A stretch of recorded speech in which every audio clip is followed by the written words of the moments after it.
네, 오늘은 부르심 하나님을 제한하지 말라, 부르심 하나님을 제한하지 말라라는 제목으로 하나님 말씀 증거하도록 하겠습니다. 9차 새벽기도회가 이제 시작이 되었습니다. 로마서를 살피게 될 터인데, 로마서는 변화의 책이다 이렇게 말할 수 있습니다. 역사적으로 우리 기독교 역사에서 가장 중요한 사람들을 변화시킨 말씀이기도 합니다. 대표적인 게 어거스틴이 로마서를 통해서 완전히 변화가 됐습니다. 탕자에서 성자로 변화가 됐고, 또 종교개혁자 마틴 루터가 이 로마서를 통해서 변화되고 여기서 힘을 얻어서 종교개혁을 일으키게 되었습니다. 또 감리교의 창시자 존 웨슬리, 이 로마서를 통해서 변화가 되었고, 또 영국의 작가죠, 존 버년, 이 철로역정을 쓰던 존 버년이 이 로마서를 통해서 완전히 뒤집어졌습니다. 이 부지기수입니다. 로마서를 통해서 변화된 교회, 변화된 사람들 너무너무 많습니다. 이번 계기에 여러분들 인생에 완전히 변화를 일으키는 우리 축복된 시간이 되길 바랍니다. 로마서는 언제나 우리에게 축복으로 다가왔다라는 것입니다. 서신 가운데 제일 먼저 쓰여진 서신은 사실은 데살로니가 전서입니다. 그런데 초대교회부터 이 서신서 순서를 잡을 때 로마서를 맨 앞에, 사도행전 다음에 집어넣습니다. 언제나 그랬어요. 이게 뜻이 있다고 생각합니다. 그만큼 이 로마서가 중요하다는 거예요. 신앙의 기본에 있어서 너무너무 중요하기 때문에 서신서의 제일 앞에 넣었다, 저는 그렇게 생각을 합니다. 로마서는 반드시 우리가 신앙의 중심에 놓이고 신앙의 어떤 틀로 삼는 그런 은혜의 계기가 되기를 바랍니다. 오늘 읽었던 본문 1절부터 17절까지는 로마서 전체의 서론입니다. 크게는 두 가지잖아요. 인사와 로마서를 쓰게 된 어떤 동기를 설명하고 있습니다. 가고 싶었다라는 거예요. 로마 가서 만나서 복음을 증거하고 싶었는데 여러 가지 이유 때문에 가지 못했다라는 것입니다. 그래서 편지 쓴다는 거예요. 우리에게 더 유익이죠. 만약에 사도 바울이 길이 열려가지고 로마에 갔었다 그러면 거기 있는 소수의 사람들에게만 말씀을 증거했을 거 아니에요. 못 가게 됐습니다. 그래서 서신을 남기게 되었고, 이게 로마서가 되었다는 것입니다. 이게 우리에게도 주는 귀중한 메시지라고 생각을 합니다. 안 되는 것이 주는 축복이 있어요. 여러분들 뭐든지 이게 다 잘 되고 길이 열리기만 하면 좋겠다고 생각을 하잖아요. 근데 하나님의 크신 뜻 가운데 내가 느끼기는 막히는 것 같이 보이고 안 되는 것 같이 보일 때가 있어요. 지나놓고 보면은 그걸 통해서 더 큰 유익이 있다는 것입니다. 그래서 우리는 주님께 맡겨야 돼요. 하나님은 항상 제일 좋은 길을 우리에게 이끌어 주신다는 것입니다. 그래서 주님의 약속을 붙들고 나아가는 백성들에게 항상 승리를 주신다는 걸 믿고 어느 상황 속에도 낙심하지 아니한 하나님 백성 되기를 바랍니다. 오늘은 이 인사와 쓰게 된 동기를 통해서 두 가지 큰 메시지를 한번 살펴보도록 하겠습니다. 첫 번째는 인사에서 알 수 있는 게 뭐냐 하면 부르심이라는 단어예요. 부르심. 이 부르심은 모든 사역의 원리가 돼야 된다는 것입니다. 지금 우리 홍대세교회뿐만 아니라 우리 모든 믿는 자들, 가정이나 하여튼 하나님의 일을 모든 일을 할 때 하나님의 사역의 원리는 부르심이다, 콜링이다. 콜로 인해서 사역을 해야 된다. 이걸 우리에게 보여주고 있습니다. 먼저 1절을 보시면 이렇게 나오죠. 예수 그리스도의 종 바울은 사도로 부르심을 받아. 자기가 사도하고 싶어서 한 게 아니라는 거예요. 사도로 부르셨다는 거예요. 누가 시작했어요? 하나님이. 나는 부르심에 대해서 그다음에 하나님의 복음을 위해 택장을 입었다. 내가 응답했다는 거예요. 부르심, 응답. 이게 사역의 원리입니다. 하나님이 부르시고 부름 받은 백성들은 응답하는 거예요. 그럼 사역이 이루어지기 시작한다는 것입니다. 또 6절을 보십시오. 너희도 그들 중에서 예수 그리스도의 것으로 부르심을 받은 자들이니. 그 성도를 향해서 뭐라 그래요? 부르심 받은 자들이야. 니네들이 나온 게 아니라는 거예요. 불러서 응답받은 사람들이다. 또 7절을 보시면 로마에서 하나님의 살아가심을 받고 성도로 부르심을 받은 모든 자에게. 다 부르심이잖아요.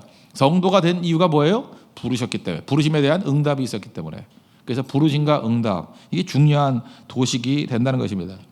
그러므로 우리 교회에서 무슨 일을 할 때 일꾼을 세운다거나 또는 선교를 간다거나 이럴 때 절대로 해서는 안 되는 게 뭐냐 하면은 인간적인 마음을 가지고 찾아가서 설득하거나 사정하거나 플리즈 하면서 이렇게 비굴한 모습으로 나아가는 것은 사역의 원리가 아니라는 것입니다. 그렇게 하니까 우리가 문제가 있어요. 그러니까 기도도 안 하고 자꾸만 정치가 들어오는 겁니다. 뒤에 만나가지고 사람끼리 어떤 협상이 이루어지고, 그건 교회 원리가 아니라는 것입니다. 교회 원리는 부르심이에요. 부르심과 응답. 그게 제일 중요하다는 것입니다. 어제 성경 공부했죠. 누가복음 14장에 보면은 15절 이하에 잔치에 초대된 사람들이 쭉 나옵니다.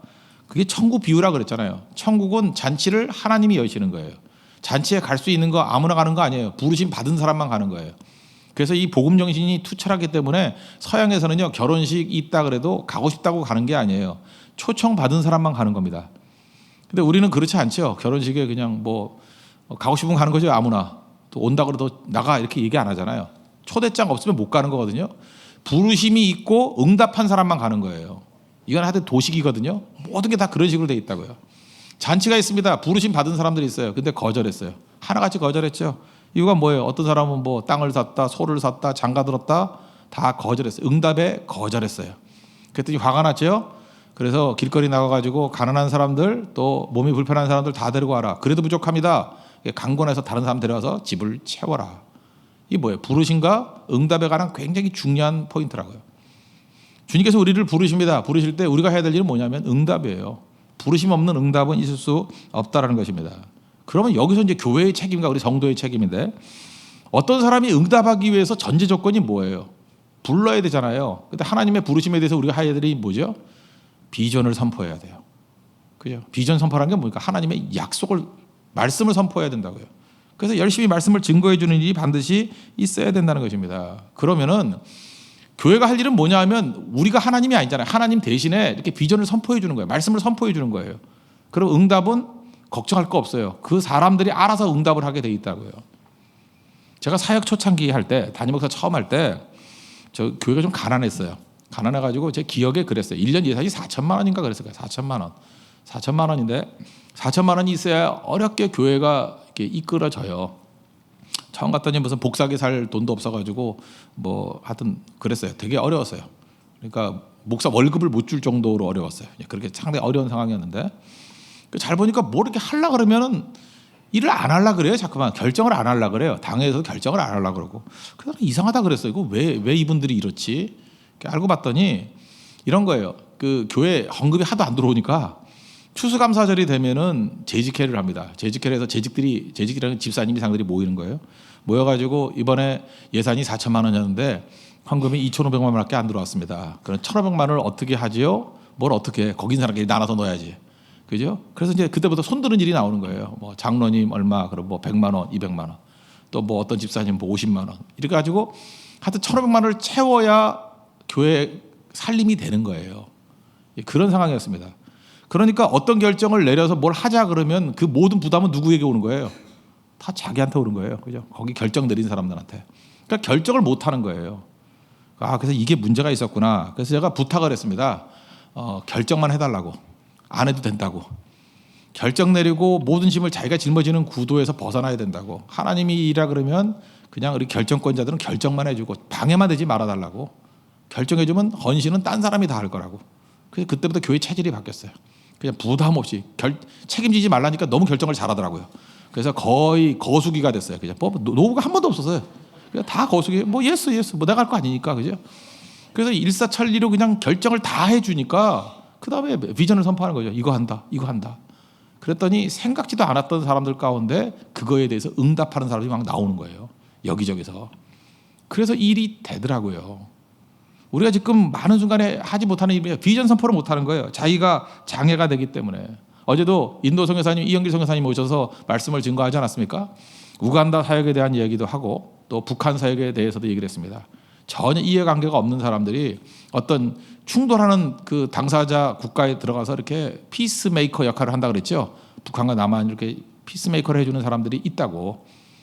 그런 얘기를 했더니 사실 저는 그 말씀을 들으면서 뭐 우리 교회도 그럴 사람이 있을까 그랬는데, 예배 끝나자마자 북한에 대해서 뜨거운 마음을 가지고 그것이 자기에게 부르심으로 다가온 사람들이 여럿이 있더라고요. 그래서 선교사님 이메일도 가르쳐달라 그러고 전화번호도 가르쳐달라 그러고, 그저 자기가 그거 헌신하고 싶다 그러고. 제가 또 한 번 느꼈어요. 그저 이 강대상에서 해야 될 일은 뭐냐, 비전만 선포해 주면 생각지도 않았던 일하고자 하는 사람들은 여기저기 숨어 있다라는 것입니다. 고성 선교를 가고 대만 선교를 가고 이렇게 가잖아요. 그러면 실무자들은 그래요. 우리 안에 있는 일꾼들만 딱 분석하고 난 다음에 갈 사람이 없어요 이런다고. 그렇지만 해야 될 일에 대해서 비전 선포만 해주면요, 그거에 대해서 응답할 사람들은 이 안에도 있고요, 우리가 모르는 사람 가운데 있고 심지어 지방에도 있고요, 외국에도 있어요. 우리 선교 갈 때마다 그거 못 느껴요? 외국에서 우리나라에 들어와가지고 같이 선교 합류하는 사람들도 있죠. 그 뭐예요? 비전에 대해서 응답하는 사람들은 우리가 아는 범위보다 훨씬 넓다라는 것입니다. 우리가 해야 될 일은 뭐예요? 비전 선포하는 거예요. 인도에 교회 개척하는 것도 마찬가지였죠. 교회 건축한다. 전 누군지도 몰랐어요. 우리 뭐 사정으로 안 될 수도 있죠. 그런데 비전만 선포해 주니까 교회 건축에 동참하겠다는 사람들이 너무너무 많이 왔잖아요. 그죠? 응답하는 사람들이 있다는 거예요. 제일 좋은 건 뭐예요? 부르심이 있을 때 내가 응답하는 게 중요하고, 또 하나 내가 꼭 응답해야 된다는 것이 너무 이렇게 도식화돼 버리면 부담스럽잖아요. 그럴 때는 비전만 선포해줘도 얼마든지 응답할 사람들은 나와 있다는 것입니다. 그래서 로마서 10장에 로마서 할 거니까 뒤에 가면 그래서 믿음은 들음에서 난다고 그러잖아요. 들음은 그리스도의 말씀이라고. 그러니까 들려줄 수 있도록 잠깐만 전해야겠죠. 그래서 전하지 않으면 어찌 들을 수 있으리요. 그렇게 나오잖아요. 전해야죠. 비전 선포하는 거. 그게 진짜 중요하다는 것입니다. 그런데 우리는 많은 순간에 자기가 장애물이 될 때가 많아요. 자기가. 요나 보세요. 요나가 하나님의 뜻 비전 선포만 하니까 니느웨 백성들이 다 회개했죠. 근데 그거 안 하려고 그랬던 이유가 뭐예요? 응답은 하는데 안 하려고 그랬던 이유가 뭐예요? 자기가 싫으니까. 자기 뜻 때문에 안 하는 경우가 있어요. 또 모세 같은 사람 보십시오. 모세도 비전 선포를 하려고 그러는데 출애굽이 된다고 안 하게 됐던 이유가 뭐예요? 자기 능력을 바라본 거예요. 내 능력으로 안 된다는 거예요. 그 모세도 한계였죠. 요나도 한계였죠. 뭐 우리도 마찬가지라는 거예요. 이런 장애물이 있다라는 거예요. 이걸 다 깨버리고 그냥 외치는 거예요. 그럴 때 하나님의 역사가 나타나기 시작한다는 것입니다. 그래서 우리가 어떤 비전 선포를 하게 될 때 자기는 안 하면서 이렇게 비전 선포를 하면 참 힘들죠. 예를 들어서 새벽 기도 나와서 기도해야 하나님의 응답이 있습니다. 이렇게 선포를 한다 그러면 나와야 자기가 할 거 아니에요. 그래서 자기가 장애가 되지 않도록 될 수 있으면 순종하는 사람이 리더가 되면 일이 편해집니다. 그러나 백보양보해서 자기가 못한다 할지라도 선포하십시오. 새벽 기도 한 번도 안 나와도 새벽 기도만이 살 길이라고 외치십시오. 그런 사람을 뭐라 그래요? 뻔뻔한 자라 그래요. 근데 뻔뻔한 자도 하나님의 일을 하는 거예요. 우리 신앙인의 대부분은 뻔뻔함이에요. 다 할 수 있는 게 아니에요. 목사가 모든 선포되는 말씀을 다 그대로 순종해가지고 선포한다 그러면은 이 자리에 있지 못하겠죠. 거의 승천하겠죠. 그렇지 않습니까? 어떤 때 목사만큼 괴로운 게 어디 있어요. 말씀이 1차적으로 자기를 통과하는데 그 말씀 앞에서 자기가 무너져 버리는데, 그죠? 그거에 대한 어떤 자격이 있다고 생각되지 못하는데, 그래서 자기 수준에서만 말씀을 증거하다 보면 도덕론자가 돼버려요. 자기가 행한, 바리새인이 그랬잖아요. 할 수 있는 것만 선포했잖아요. 자기가 할 수 있는 것만. 그래서 예수님은 다르잖아요. 그죠? 우리에게 할 수 있느냐 없느냐의 문제가 아니라 진리를 선포한 거예요. 비전을. 여러분 담대히 우리 하나님의 비전을 선포하고 그 비전에 대해서 부르심에 대해서 응답할 줄 아는 우리 믿음의 종 되기를 바랍니다. 두 번째 내용은 뭐냐 하면은 그 관계거든요. 교제권. 생명이 전염되는 교제를 하라는 것입니다. 이거 좀 간단히 할게요. 이제 사도 바울이 로마에 가고 싶은데 못 갔죠. 못 가서 편지를 쓴다. 어쨌든 로마 교회와 바울은 교제를 하고 있잖아요. 이 교제가 굉장히 건강하고 생명이 전달되는 교제였다는 것입니다. 그래서 사도 바울은 이런 모든 문제들이잖아요. 뭐 가야 되는데 못 가는 문제들, 이런 것들, 문제를 사역화시켰죠. 문제를 문제라 그러지 말고 사역으로 만들어 버리라고요. 그 사역이 뭐예요? 편지 쓰는 사역. 그 다음에 문제가 있죠. 여기 장애가 많아가지고 못 가게 되는 건 이게 스토리가 되잖아요. 그죠? 그래서 우리 모든 것을 사역화시키고 모든 것을 이야기로 만들어 버리는 거. 그러면 고난이 아니에요. 익사이트한 것이 되는 거죠. 그죠? 너무 스릴이 넘치는 인생이 된다는 거예요. 사도 바울은 그렇게 살았다는 것입니다. 여기 여러 가지 장애가 있는 교제 속에서 생명이 충만했던 이유가 뭐냐면 요약하면 세 가지예요. 첫 번째, 좋은 관계. 여러분이 건강한 교제를 나누기 위해서 필요한 건 뭐냐면 어떤 대상이라도 기뻐해 주는 거예요. 첫 번째는 기뻐해 주는 거. 그다음 두 번째는 기도해 주는 거. 그리고 세 번째는 믿음을 견고하게 만들어 주는 거. 이 세 가지를 해주면 여러분들이 누굴 만나든지 간에 항상 좋은 인간관계를 맺는 능력이 원천으로 다가올 거라고요. 인기 있는 사람 돼요. 존경받는 사람 돼요. 좋아하는 사람이 된다고. 첫 번째는 기뻐해 주는 건데 여러분 8절 한번 보십시오. 그 뒷부분에 보니까 너희 모든 사람에 관하여 내 하나님께 감사하면 너희 믿음이 온 세상에 전파됨이로다. 이 내용은 감사지만 본질은 뭐예요? 기뻐하는 거예요. 야, 로마에 있는 너희들이 믿음이 온 세상에 전파된다 그런 걸 보고 감사한다. 이게 뭐예요? 기쁘다는 거죠. 내가 참 기쁘다. 너 때문에 기뻐한다. 그런 거예요. 어떤 사람과 좋은 관계를 맺고 우리를 통해서 힘을 얻기 위해서는요. 우리가 뭐 대단한 일을 할 필요 없어요. 그 사람이 잘 되는 거에 대해서 기뻐해 주기만 하면 그 사람이 굉장히 중요한 영향을 받게 돼 있다는 것입니다. 잔치가 뭐예요? 잔치 초대했을 때 우리가 가서 해야 될 일이 뭐죠? 열심히 먹어주고 기뻐해 주는 거예요. 여러분 결혼식에 가서 할 일이 뭐예요? 그냥 가서 막 기뻐해 주는 거예요. 니네들이 결혼해서 너무 기쁘다. 너무 기쁘다. 이렇게 그냥 보자가 없는 사람이 왔는데 이렇게 맛있는 음식 줘서 너무 기쁘다. 그죠? 막 무지 먹고 오고 기쁘다. 뭐 인증사진 찍고 그럼 얼마나 기쁘겠어요. 그죠? 그거 해줘야 되는 거라고요. 근데 옷은 예쁘게 입고 가가지고 그죠? 시큰둥하게 앉아가지고 그냥 고상한 척하고 음식 이게 뭐야? 뭐 연어가 맛이 같네 살이 아니네 뭐 이러고 이게 아니죠. 그러니까 기뻐해 주는 게 능력이에요. 기뻐해 주는 게. 기뻐해 주는 능력이 있으면 어떤 일이 벌어지냐? 기쁜 일이 있으면 그 사람에게 연락이 가요. 왜? 그 사람한테 연락이 되면 저 사람은 진심으로 나를 위해서 기뻐해 주는 사람이다. 기뻐해 주는 사람이 있을 때 사람이 살아나기 시작한다는 거예요. 사도 바울 보세요. 시기심이 없잖아요. 기뻐해 주잖아요. 로마서 12장에 넘어가면 그런 말씀도 나오죠. 15절에 즐거워하는 자들과 함께 즐거워하라. 그 나중에도 나와요. 그죠? 그게 능력이에요. 지금부터 여러분들 정말 좋은 교제권이 되고 좋은 인간이 되기 위해서는 작은 거 놓고도 기뻐할 줄 알아야 돼요. 쭉 보면서 이 사람 때문에 기뻐하고 이 사람 때문에 기뻐하고 잠깐 기뻐하는 훈련을 해야 돼요. 그죠? 그러기 위해서는 시기심이 죽어버려야 되고 자가 죽어버려야 돼요. 그게 안 되는 사람 맨날 뭐가 이렇게 억울하고 시큰둥하고 못마땅하고 그죠? 그 다음에 왜 저 사람만 뭐 복을 주고 뭐 잠깐 이렇게 생각하지 말고요. 기뻐하십시오. 막 기뻐하면 하나님께서 그 사람을 통해서 많은 일을 하신다는 거예요. 그러니까 교제에 있어서 할 일이 뭐예요? 하여튼 여러분 이성 교제라든 뭐 그룹으로 교제하든 교제할 때 내가 줄 수 있는 최고의 선물은 기뻐해 주는 거. 리더들이 제일 좋아하는 사람이 누구였어요? 리더 모임 할 때, 뭐 팀 모임 할 때 그 중에 한두 사람만 막 기뻐해 주면요, 그 팀 돼요. 기뻐해 주는 한 2명만 있어도 그냥 분위기가 막 살아나요. 그러면 사람들이 전염이 돼가지고 다 모여들기 시작한다는 거예요. 무조건 기뻐해 줍시다. 두 번째는 떨어져 있을 때 한 일이 뭐예요? 기도해 주는 거였어요. 9절 하반절 보니까 항상 내 기도에 쉬지 않고 너희를 말하며 만나지 못했잖아요. 그렇지만 사도 바울이 했던 일이 뭐예요? 기도해 줬어요. 좋은 관계, 생명의 관계를 맺기 위해서 해야 될 일이 뭐냐면 계속 기도해 주는 거예요.